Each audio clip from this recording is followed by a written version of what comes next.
Hello and welcome to Radiant Academy. मी अमोल चेपे आपल्या सर्वांचं स्वागत करतो रेडियंट अकॅडमीच्या या नवीन लेक्चरमध्ये. आज 11 फेब्रुवारी 2023 आपण आजचे करंट अफेअर्स बघणारच आहे. पण त्याआधी एक महत्त्वाची अनाउन्समेंट आहे. द अनाउन्समेंट इज की 16 फेब्रुवारी 2023 पासनं बँकिंग ॲडव्हान्स कोर्सची नवीन बॅच सुरू होत आहे. आणि ज्या विद्यार्थ्यांचं फाउंडेशन कोर्स आटोपला आहे किंवा असे सगळे स्टुडंट्स की ज्यांना डायरेक्टली सुद्धा बँकिंग ॲडव्हान्स कोर्सला यायचं आहे त्यांच्यासाठी दिस इज अ गोल्डन अपॉर्च्युनिटी.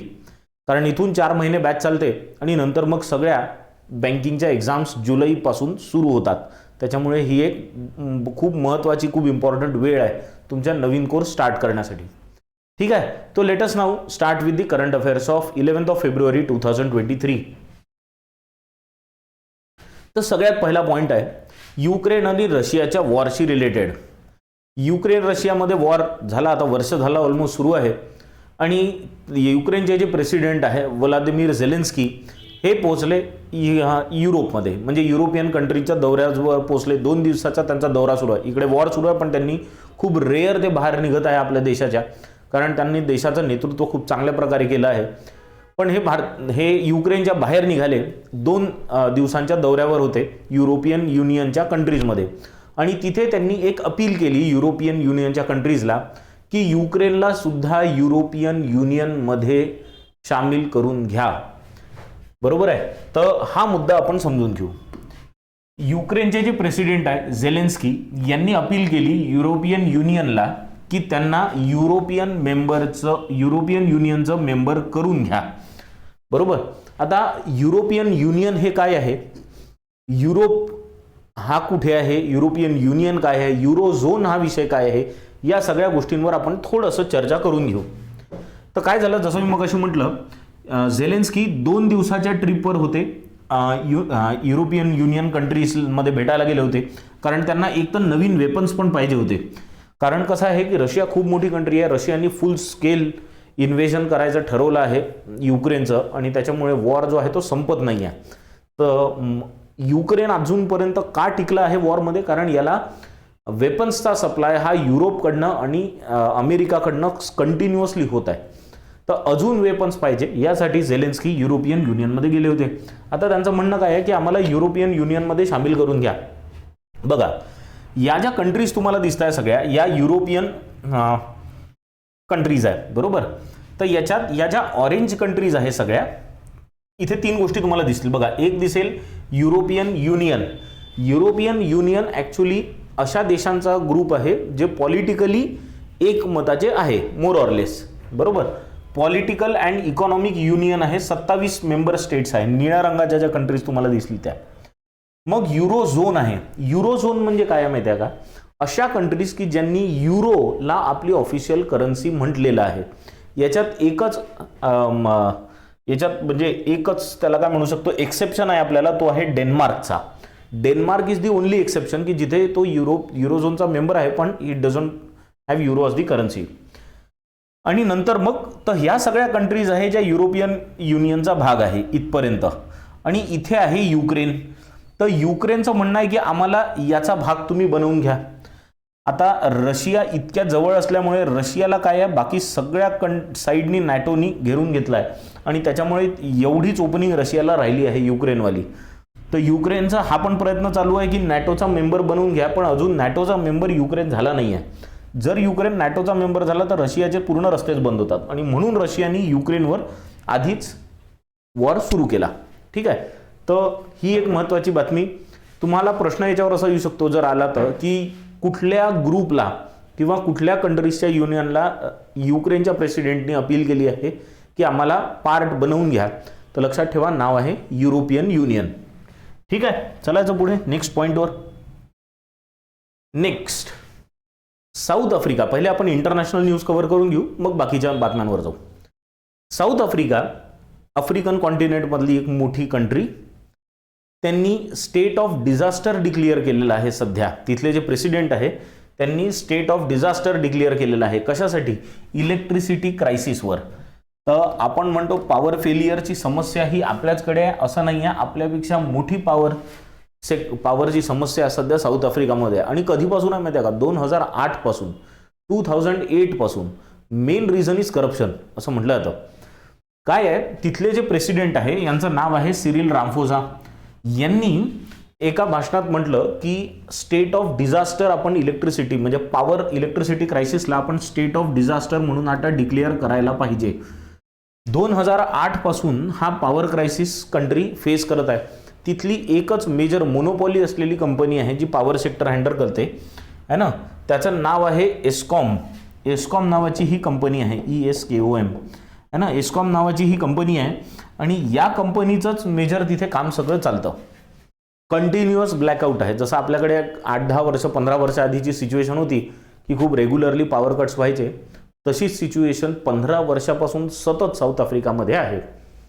तर प्रश्न याच्यावर एक येऊ शकतो की which country has declared state of disaster on or because of electricity crisis. तर तेव्हा नाव लक्षात ठेवा, साऊथ आफ्रिका आहे. ठीक आहे, चलो नेक्स्ट जाऊ आता ग्रीसमध्ये. आपल्याकडे इलेक्शन कमिशन ऑफ इंडिया आहे. ही इलेक्शन कमिशन ऑफ इंडिया काय करते की इलेक्शन्स कंडक्ट करते आणि कुठली पण पार्टीने इलेक्शन लढायचं की नाही लढायचं, एखाद्या पार्टीला बॅन करायचं, कुठल्या व्यक्तीला इलेक्शनमध्ये लढण्यापासून बॅन करायचं, हे सगळं डिसाईड इलेक्शन कमिशन करते. सरकार नाही करू शकत. हे काम कोणाचा? इलेक्शन कमिशनचा आहे. इंडिपेंडंट बॉडी आहे, कॉन्स्टिट्यूशनल बॉडी आहे, बरोबर. कॉन्स्टिट्यूशनल त्याला राईट्स मिळालेले आहेत तसे, सरकार नाही करू शकत. पण आता ग्रीसमध्ये काय झालं की ग्रीसच्या सरकारनीच काय केलं, एका पार्टीला बॅन करून टाकलं पूर्ण. नाव काय आहे त्या पार्टीचं? Greek national party. आता हा विषय काय जरासा समजून घेऊ. बघा, तिथे एक ग्रीसमध्ये एक व्यक्ती आहे ज्याचं नाव आहे इलियास कॅसिडियारिस. हा इलियास कॅसिडियारिस नाही का, एक पॉलिटिकल पार्टीचा मेंबर होता. त्या पॉलिटिकल पार्टीचं नाव होतं गोल्डन डॉन. ही जी पॉलिटिकल पार्टी होती ना, ही नाझी विचारधारेची पार्टी होती. तर त्याचा मेंबर असताना यांनी खूप सारे क्राईम्स कमिट केले. म्हणजे बरेचसे क्राईम्स होते त्याच्यात. ते टॉर्चचं लाईट वगैरे घेऊन मोर्चे काढणे, मग मोर्चे हिंसक होतात वगैरे, या सगळ्या गोष्टी झाल्या. नुसते मोर्चे नाही झाले, मोर्चे हिंसक झाले. That was the problem. तर याच्यामुळे काय झालं की ग्रीसच्या पार्लमेंटमध्ये हा विषय आला की यांना बॅन करायला पाहिजे. तर 2 वर्ष आधी इलियास कासिडियारिस यांनी ही ग्रीक नॅशनल पार्टी बनवली होती. तर त्याच्यामुळे ग्रीक नॅशनल पार्टीलाच आता बॅन करण्यात आला. का? तर त्यांच्या लीडरनी क्राईम्स कमिट केले आहे म्हणून. तर हे जरासा ऐकायला विचित्र वाटतं की लीडरनी क्राईम कमिट केले म्हणून पार्टीला बॅन करा. नाही, लीडरनी क्राईम कमिट केलं, लीडरला जेलमध्ये टाका, त्याला बॅन करा. Why should party be ban? आता पण कसं आहे, खुलात जाऊन जरा आपल्याला अजून याचा अभ्यास करायची गरज आहे, नंतर आपण निर्णयावर येऊ. पण आपल्याला सध्या एवढं लक्षात ठेवायचं आहे की कुठल्या देशांनी ग्रीक नॅशनल पार्टीला बॅन केलेलं आहे. तर आन्सर इज ग्रीस. अर्थात ग्रीक आलं तर ग्रीसच येईल, पण नाव लक्षात ठेवा, यांचं नाव विचारलं जाऊ शकतं, इलियास कासिडियारिस. ठीक आहे, तर हे होते 3 महत्त्वाचे इंटरनॅशनल मुद्दे. आता आपण जाऊ आपल्या नॅशनल विषयांकडे. आपला नॅशनल विषय म्हणजे इस्रो. सगळ्यात पहिले इस्रोनी एक नवीन रॉकेट लॉन्च केलं, SSLV D2. आणि हे रॉकेट 3 वेगवेगळे सॅटेलाइट्स घेऊन जाणार आहे आणि लॉन्च करणार आहे. आता हा काय विषय आहे जरा समजून घेऊ. एक विषय समजून घ्या. समजा आपल्याकडे आहे एखादी कार, आपल्याकडे एखादी कार आहे आणि त्या कारनी आपल्याला समजा एक जवळच्या किराणा दुकानात जायचं आहे. एक तर तुम्ही पायी चालत जाल किंवा तुम्हाला पायी चालायचा कंटाळा आला तर तुम्ही मोपेड काढाल. पण तुमच्याकडे कार असेल तर मग तुम्ही प्रत्येक वेळेस कार काढाल का? नाही. तुम्ही काय कराल? एक मोपेड काढाल, बरोबर आहे. म्हणजे आपली स्कूटी, ज्युपिटर जे काही असेल ते घेऊन तुम्ही जाल आणि जाऊन घेऊन याल, स्कूटरवर जाल. तर असंच भारताचं झालं होतं की आपल्याकडे लॉन्च व्हेकल तर होते. कोणते? PSLV आहे, GSLV आहे, म्हणजे पोलर सॅटेलाइट लॉन्च व्हेकल आहे आपल्याकडे, आणि GSLV आहे आपल्याकडे, बरोबर आहे. पण हे 2 मोठे मोठे रॉकेट्स आहे जे सगळ्या लॉन्चसाठी आपण वापरत होतो. पण आता छोटे छोटे रॉकेट्स आहे, छोटे छोटे सॅटेलाइट्स आहे, यांना जवळपासच्या ऑर्बिटमध्ये लॉन्च करायचं आहे, 500-700 किलोमीटरच्या रेंजमध्ये. याच्यासाठी एवढ्या मोठ्या रॉकेट्सची कशाला गरज बा? तर म्हणून इस्रो छोटं रॉकेट बनवत होती, छोटं रॉकेट. तर हे छोटा पॅकेट बडा धमाकावाला आहे विषय. तर नाव काय याचं? SSLV D2. आणि याच्या नावातच छोटा रॉकेट आहे. म्हणजे काय? Small satellite launch vehicle. फुल फॉर्म काय याचं? स्मॉल सॅटेलाइट लॉन्च व्हेकल है ना. तर हे स्मॉल सॅटेलाइट लॉन्च व्हेकल याचं डेव्हलपमेंट 2 आहे. हे सेकंडवालं, पहिलं फेल झालं त्याच्यामुळे D2. तर SSLV D2 हे फर्स्ट लॉन्च करणार आहे. कुठून करणार आहे? तर सतीश धवन स्पेस सेंटर श्रीहरिकोटामध्ये जे आहे आंध्र प्रदेशमध्ये, तिथून करणार आहे. आता हे जेव्हा रॉकेट लॉन्च होईल तेव्हा याच्यावर 3 प्रकारचे सॅटेलाइट्स असतील. पहिलं जे सॅटेलाइट असणार आहे ते इस्रोचंच EOS-07 असणार आहे. त्याच्यानंतर US बेस्ड एक फर्म आहे अँटारिस, त्याचं जॅनेस 1 हे असणार आहे. म्हणजे अँटारिस नावाची ऑर्गनायझेशन आहे आणि त्याचं रॉकेट आहे जॅनस 1. आणि नंतर एक बातमी आपण बघितली होती, जर तुम्हाला आठवत असेल, की एक कंपनी आहे म्हटलं, चेन्नईची स्टार्टअप आहे स्पेस किड्स इंडिया, यांनी 8वी ते 12वीच्या मुलींच्या हाताने एक रॉकेट बनवून घेतलं, एक सॅटेलाइट बनवून घेतलं होतं. 8वी ते 12वीतल्या मुलींच्या हाताने एक सॅटेलाइट बनवून घेतलं होतं. त्याचं नाव दिलं होतं आझादी सॅट-2. तर हे आझादी सॅट-2 जे आहे हे सॅटेलाइट सुद्धा आता या SSLV D2 वर लावण्यात येणार आहे. आणि तिन्ही सॅटेलाइट्स 450 किलोमीटरच्या हाईटवर लॉन्च होणार आहे. किती किलोमीटरच्या हाईटवर होणार आहे हे लॉन्च? 450 किलोमीटरच्या अल्टिट्यूडवर लॉन्च होणार आहे. तर या SSLV D2 ची हाईट किती आहे? 34 मीटर आणि डायमीटर आहे 2 मीटर्सचा. ठीक. तर या काही महत्त्वाच्या गोष्टी आहे SSLV D2 बद्दल, त्या लक्षात ठेवा. चलायचं पुढे नेक्स्ट पॉइंटवर जाऊ. नेक्स्ट विषय आहे, कालपासून टीव्हीवर हा विषय तसा चालूच होता, Uttar Pradesh global investor summit. याला म्हटलं जातं UPGIS. काय म्हटलं जातं? UPGIS, Uttar Pradesh global investor summit. तर ही ग्लोबल इन्व्हेस्टर समिट जी आहे उत्तर प्रदेशमध्ये, ती 10 फेब्रुवारीपासून तर 12 फेब्रुवारीपर्यंत, म्हणजे काल सुरू झाली आणि उद्यापर्यंत असेल. कुठे होणार आहे? महत्त्वाचं आहे, लक्षात ठेवा. याचं इनॉग्रेशन जे करण्यात आलं ते नरेंद्र मोदी यांच्या हस्ते करण्यात आलं.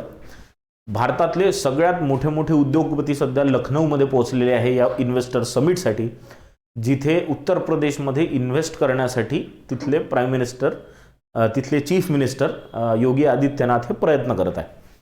तर इथे बरेचसे बिझनेसमॅन पोहोचले आहे, पण तिथे गौतम अदानी नाही गेले. कारण बरेचसे असू शकतात, पण अदानी तिथे नाही आहे, ही महत्त्वाची गोष्ट होतो, है ना. तर उत्तर प्रदेश गव्हर्नमेंटचा हा फ्लॅगशिप इन्व्हेस्टमेंट समिट असतो. दरवर्षी करण्याचा प्रयत्न उत्तर प्रदेशची सरकार करते इन्व्हेस्टमेंट आणण्यासाठी. प्रश्न याच्यावर जर आला तर हा विचारला जाईल की कुठे झालं आणि कधी झालं. तर वेळ लक्षात ठेवा, 10 ते 12 फेब्रुवारी. आणि कुठे झालं तर लखनौ. ठीक आहे. चलो नेक्स्ट आहे एक अवॉर्डशी रिलेटेड बातमी. जो फोटो तुम्हाला दिसतोय ना, हा फोटो आहे एक अशा व्यक्तीचा ज्यांना ABK प्रसाद म्हणतात, है ना. अण्णा भवानी कोटेश्वर प्रसाद, ABK प्रसाद. एखाद्या व्यक्तीचं वय 75 वर्षाचं राहू शकतं. यांचं करिअर जर्नलिझममध्ये करिअर 75 वर्षाचं आहे. तो his career has been of 75 years. आणि आंध्र प्रदेशचे आहे. आणि जेवढे न्यूजपेपर्स आंध्र प्रदेशमध्ये असतील त्या प्रत्येक न्यूजपेपरच्या एजन्सीमध्ये यांनी काम केलेलं आहे. याच्यानंतर ते आंध्र प्रदेशची एक ऑफिशियल लँग्वेज कमिशन जी होती, ती 2004 मध्ये बनली होती आणि 2009 पर्यंत होती, त्या कमिशनचे चेअरमॅन सुद्धा राहिलेले आहेत. तर यांना देण्यात येत आहे एक खूप महत्त्वाचा अवॉर्ड. त्या अवॉर्डचं नाव आहे राजा राम मोहन रॉय अवॉर्ड. काय, कोणता अवॉर्ड देण्यात आला? राजा राम मोहन रॉय अवॉर्ड. कोणाला देण्यात आला? ABK प्रसाद यांना, है ना. अण्णा भवानी कोटेश्वर प्रसाद असं यांचं पूर्ण नाव आहे. ABKच म्हणतात, तुम्ही ABKनी लक्षात ठेवू शकता. 75 वर्षाचं जर्नलिस्टिक करिअर आहे, है ना. मी जसं म्हटलं ऑफिशियल लँग्वेज कमिशन याचे चेअरमॅन होते 2004 पासून 2009 पर्यंत. महत्त्वाचा प्रश्न हा आहे की हा अवॉर्ड देतं कोण? तर हा अवॉर्ड जो दिला जातो तो दिला जातो प्रेस काउन्सिल ऑफ इंडिया द्वारा. आता प्रेस काउन्सिल ऑफ इंडिया जी आहे PCI ही 1966 मध्ये बनलेली ऑर्गनायझेशन आहे, बरोबर आहे. आणि ही एक स्टॅच्युटरी बॉडी आहे, म्हणजे गव्हर्नमेंट ऑफ इंडियाच्या एका ॲक्टनी बनलेली बॉडी आहे. आपण जे म्हणतो ना प्रेस मीडिया हा डेमोक्रेसीचा चौथा पिलर आहे. तर या चौथ्या पिलर काय करत आहे, कसं काम करत आहे याच्यावर लक्ष ठेवण्याचं काम PCI करत असते, है ना. तर PCIचं काम आहे प्रेसवर नियंत्रण ठेवणे, लक्ष ठेवणे. त्याच्यामुळे त्यांनी जो अवॉर्ड दिला आहे त्याचं नाव, त्याच्यामुळे ते एक अवॉर्ड देतात ज्याचं नाव आहे राजा राम मोहन रॉय अवॉर्ड. तर राजा राम मोहन रॉय यांचंच नाव का निवडलं बा अवॉर्डसाठी? तर राजा राम मोहन रॉय हे भारताचे असं म्हटलं जातात की he was a father of Indian renaissance. म्हणजे भारतामध्ये जो सामाजिक बदल झाला त्याच्यामध्ये मोठं कारण जे होतं ते राजा राम मोहन रॉय होते. आर्टमध्ये बरेचसे त्यांनी चेंजेस घडवून आणले. त्याच्यानंतर सती प्रथेला विरोध केला, चाइल्ड मॅरेजेसला विरोध केला, या तर गोष्टी केल्याच. याच्या व्यतिरिक्त ते एक इंडिपेंडंट प्रेस याचे खूप मोठे पक्षधर होते आणि त्याच्यामुळे त्यांनी नाही का खूप सारे न्यूजपेपर स्वतःही चालवले. म्हणजे इंग्लिशमध्ये, हिंदीमध्ये, पर्शियनमध्ये, ते स्वतः बऱ्याचशा भाषांमध्ये खूप चांगले होते आणि त्याच्यामुळे राजा राममोहन रॉय यांचं नाव या अवॉर्डला देण्यात आलं आहे. तर प्रश्न हा विचारला जाईल की Raja Rammohan Roy award press council of इंडियाद्वारे कोणाला देण्यात आला? तर आन्सर आहे ABK प्रसाद, किंवा प्रश्न असा विचारला जाऊ शकतो ABK प्रसाद यांना जो राजा राममोहन रॉय अवॉर्ड देण्यात आला आहे हा कोणती ऑर्गनाइजेशन देते? तर नाव आहे प्रेस काउन्सिल ऑफ इंडिया. ठीक आहे, चलने का अगले पॉइंट पे. नेक्स्ट, काला घोडा आर्ट फेस्टिवल एशियातला सगळ्यात मोठा मल्टीकल्चरल आर्ट फेस्टिवल आहे हा काला घोडा आर्ट फेस्टिवल. आणि याचं नाव एकदम तुम्हाला वेगळं वाटलं असेल ना, काला घोडा आर्ट फेस्टिवल. आता जे मुंबईत राहतात यांना नेहमीपासूनचं माहिती आहे नाव, आपल्याला थोडंसं नवीन वाटतं. तर काला घोडा आर्ट फेस्टिवल हा एशियातला सगळ्यात मोठा मल्टीकल्चरल आर्ट फेस्टिवल याला समजलं जातं. का म्हणजे याच्यात खूप वेगवेगळ्या प्रकारचे आर्ट फॉर्म्स तिथे डेमॉन्स्ट्रेट केले जातात. जसं आर्ट आहे, आर्किटेक्चर आहे, परफॉर्मन्स आहे, वेगवेगळे वर्कशॉप्स होतात, पॅनल डिस्कशन, खूप वेगवेगळ्या प्रकारचं फूड, इतकं सगळं राहतं तिथे. नाव काला घोडा का आहे? कारण एक एरिया आहे मुंबईच्या सेंटरमध्ये जवळपास, त्या एरियाचं नावच काला घोडा आहे आणि त्या एरियाचं नाव काला घोडा असल्यामुळे मुंबई युनिव्हर्सिटीपर्यंतचा जो रोड आहे त्या पूर्ण रोडवर हा आर्ट फेस्टिवल होतो, म्हणून त्याचं नाव काला घोडा आर्ट फेस्टिवल असं देण्यात आलं आहे. आता हे काला घोडा नाव देण्याच्या मागची थोडीशी हिस्ट्री तुम्हाला सांगतो, इंटरेस्टिंग आहे. म्हणून इथे 2 फोटोज लावले मी.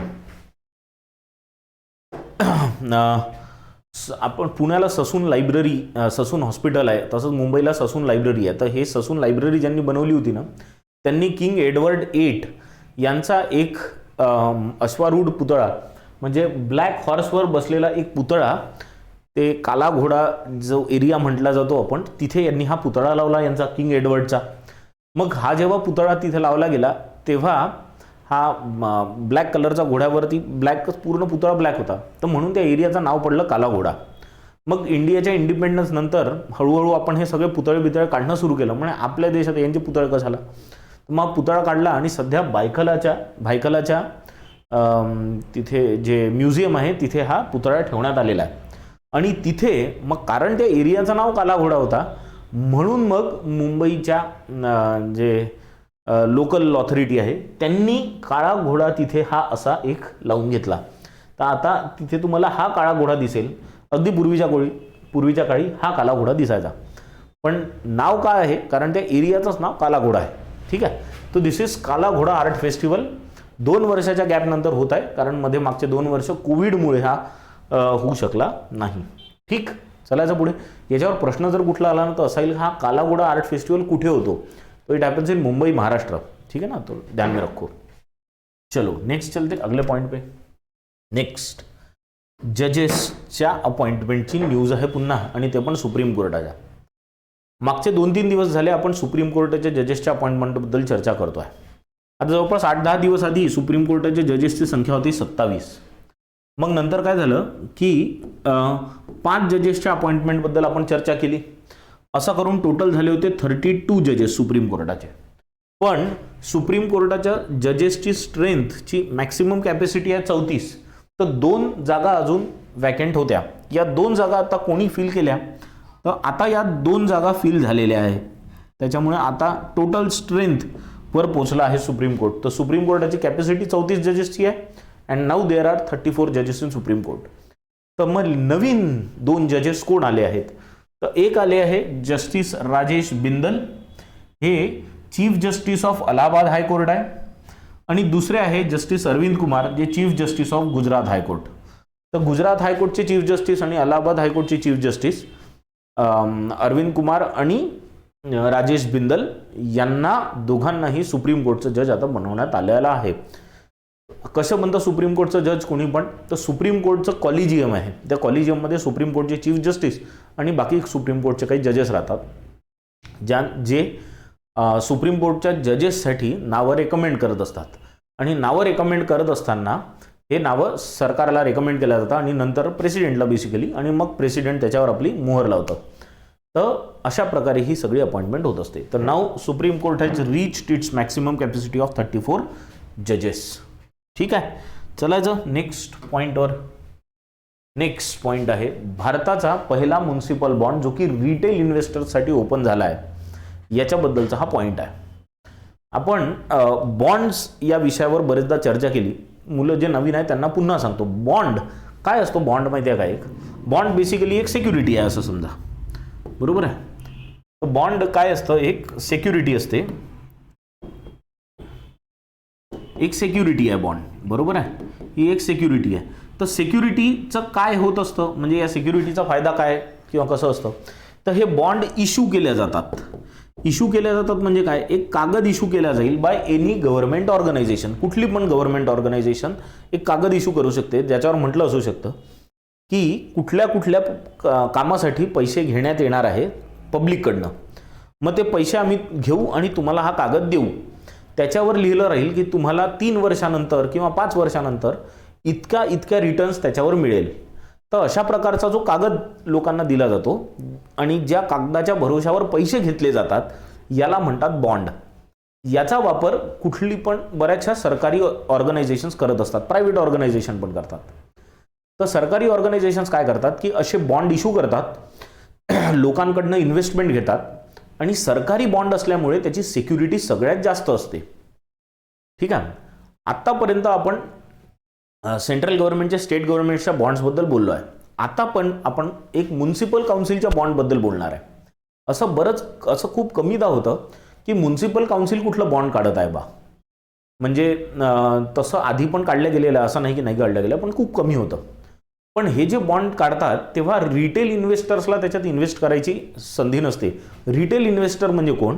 तर आपल्यासारखे साधारण व्यक्ती जे इंडिव्हिज्युअल इन्व्हेस्टर आहे. आता समजा मला वाटलं एखाद्या बॉन्डमध्ये इन्व्हेस्ट करावं, तर आतापर्यंत मी अशा कुठल्याच म्युनिसिपल बॉन्डमध्ये इन्व्हेस्ट करू शकलो नसतो भारतातल्या.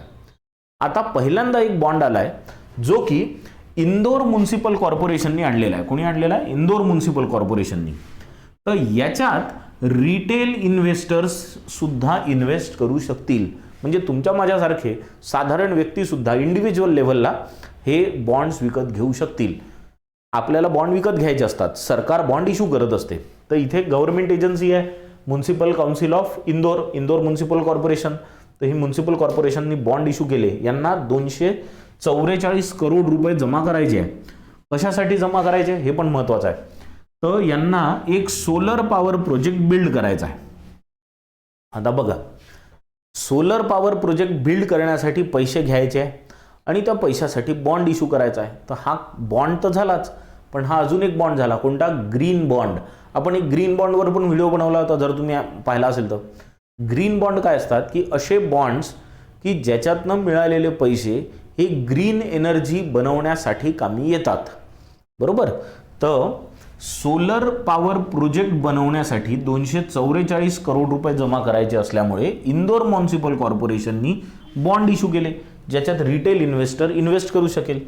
हा 60 मेगावॅट कॅपॅसिटीचा सोलर पॉवर प्रोजेक्ट असणार आहे, जो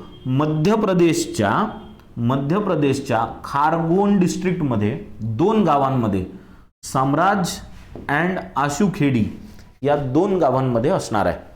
तर याच्यासाठी या 2 गावांमध्ये असलेल्या या पॉवर प्लांटसाठी 244 कोटीचा बॉन्ड इश्यू केला आहे. भारताचा पहिला, अशी गोष्ट काय याच्यात, या भारताचा पहिला असा म्युनिसिपल काउन्सिल बॉन्ड आहे ज्याच्यात रिटेल इन्व्हेस्टर्स, माझ्यासारख्या तुमच्यासारख्यासारखे व्यक्ती इन्व्हेस्ट करू शकतील. ठीक आहे, क्लिअर हा विषय. चलायचा नेक्स्ट पॉईंटवर. नेक्स्ट पॉईंट हा एकदम नाही का सायंटिफिक लेवलचा पॉईंट आहे, एकदम खतरनाक सायन्सवाला. सुपर मॅग्नेट्स बनवण्यात आले, सुपर मॅग्नेट्स. आणि हे बनवण्यात आले आहे एका कंपनीद्वारे, ज्या कंपनीचं नाव आहे टोकामॅक एनर्जी. ठीक आहे. तर टोकामॅक एनर्जी ही यूकेची कंपनी आहे. आपला आता बरं याच्यात 4-5 गोष्टी याच्या लक्षात ठेवायच्या. टोकामॅक एनर्जी आहे ना, ही यूकेची कंपनी आहे, बरोबर आहे. यांनी सुपर मॅग्नेट्स बनवले. हे सुपर मॅग्नेट्सचं नाव यांनी दिलं आहे डेमो 4. ठीक आहे ना, डेमो 4 या सुपर मॅग्नेट्सचं नाव आहे. आता ह्या सुपर मॅग्नेट्स म्हणजे किती किती कॅपॅसिटी आहे सुपर मॅग्नेटची लक्षात ठेवा. तर यांची कॅपॅसिटी आहे 18 टेस्ला है ना. याची जी फील्ड स्ट्रेंथ आहे ती 18 टेस्लाची. आता आपल्याला 18 टेस्ला समजत नाही, लहान किती मोठा किती. 18 टेस्ला म्हणजे असं समजा की जी अर्थची मॅग्नेटिक फील्ड आहे, अर्थमध्ये मॅग्नेटिझम आहे ना, तर अर्थची जी मॅग्नेटिक फील्ड आहे त्या अर्थच्या मॅग्नेटिक फील्डपेक्षा 1 मिलियन टाइम्स स्ट्रॉंगर फील्ड या डेमो 4 नावाच्या सुपर मॅग्नेटची आहे. किती? 1 million times stronger than earth's magnetic field. इतका भयंकर पॉवरफुल हा मॅग्नेट आहे. इतका भयंकर पॉवरफुल मॅग्नेट का बनवला असेल? तर न्यूक्लिअर एनर्जी जी आहे ना, nuclear energy through electricity produce करण्याचा प्रोजेक्ट सध्या चालला आहे. तर इलेक्ट्रिसिटी प्रोड्यूस करण्यासाठी न्यूक्लिअर फ्युजन करण्याची गरज आहे. या न्यूक्लिअर फ्युजनमध्ये जो प्लाझ्मा असतो त्या प्लाझ्माला कंट्रोल करण्यासाठी एक मॅग्नेटिक फील्ड लागते आणि ती खूप पॉवरफुल मॅग्नेटिक फील्ड पाहिजे. तर ती मॅग्नेटिक फील्ड हा डेमो 4 जनरेट करेल. बरोबर. तर हा काय करणार आहे?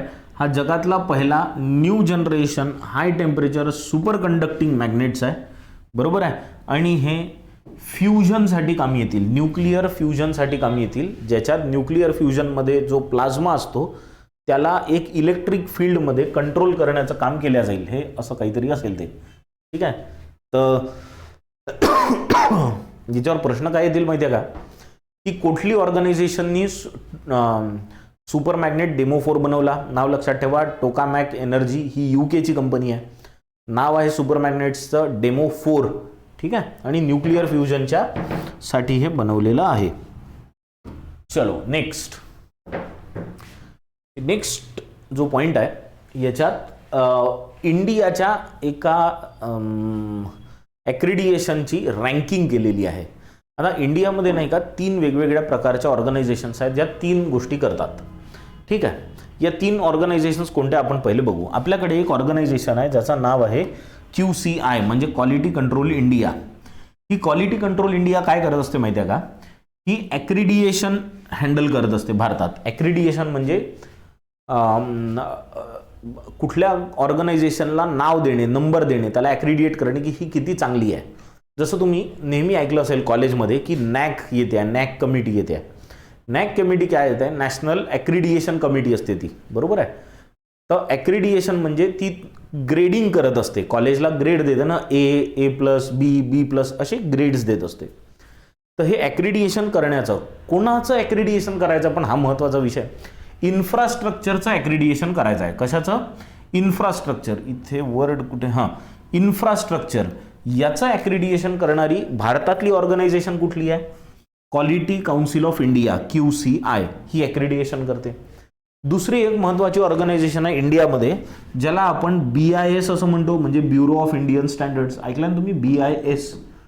हे BIS जे आहे, ब्युरो ऑफ इंडियन स्टँडर्ड्स, हे सगळ्या आपलं स्टँडर्ड्स फायनलाइज करण्याचं काम करत असतं. म्हणजे कुठल्या गोष्टीचा काय स्टँडर्ड असायला पाहिजे.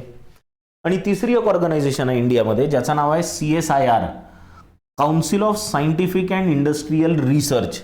तर ही मेट्रोलॉजी सिस्टीम डिफाईन करत असते भारतात.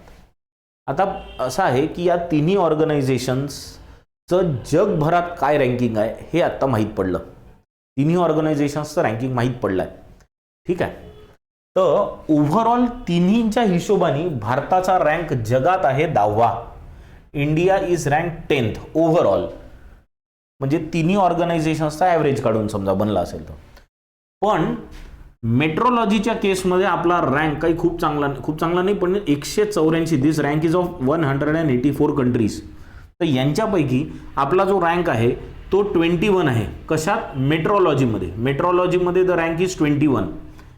हे जो आहे BIS bureau of Indian standards यांचा स्टँडर्डायझेशनच्या हिशोबाने जो रँक आहे तो रँक आपला आहे 9th. तर इथे आपण टॉप 10 मध्ये आलो.